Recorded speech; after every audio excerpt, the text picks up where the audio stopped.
বেশ অনেক কটা দিন হয়ে গেল বলো যে সেইভাবে আমাদের কারোরই সূর্যি মামার সাথে ঠিকঠাক দেখাই হচ্ছিল না। So hello everyone, good morning. কেমন আছো তোমরা সবাই? আশা করছি তোমরা সবাই ভীষণ ভালো আছো। এত সুন্দর ওয়েদার দেখে আজকে সকালবেলায় আমি কি কি রান্না বান্না করলাম আর তার সাথে কি কি কাজকর্ম করলাম তা নিয়ে থাকছে আজকের এই ছোট্ট ভিডিও।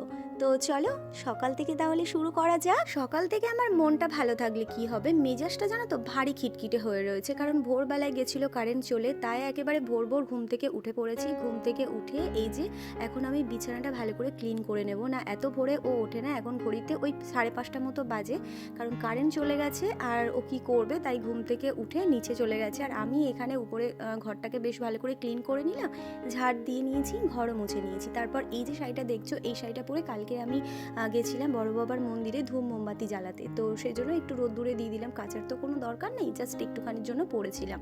এই যে রান্নাঘরে চলে এসেছি, আজকের কুমড়ো আলু দিয়ে বানাবো তেলাপিয়া মাছের তরকারি। আর এদিকে আমার রান্না করতে করতে বাইরের দিকে গেল চোখ, আমাদের কুমড়ো গাছে থেকে আর কি দুটো কুমড়ো ফুল তুলে নিয়ে আসলাম। এটা হচ্ছে আমার বরের ভীষণ ভালোবাসার একটা জিনিস, বরের ভালোবাসাই বলতে পারো। যাই হোক, তুলে নিয়ে আসলাম, ওর জন্যই আর কি কুমড়ো ফুলের বড়াটা আর কি বানিয়ে দেবো। এদিকে আমার তরকারি প্রায় হয়ে গেছে, তার সাথে ও লোটে মাছের আর কি যে ঝুড়ো বানিয়েছিলাম সেটাও হয়ে গেছে। আর এখানে আর কি কুমড়ো ফুলের বড়াটা বানিয়ে নিলাম, ব্যাস।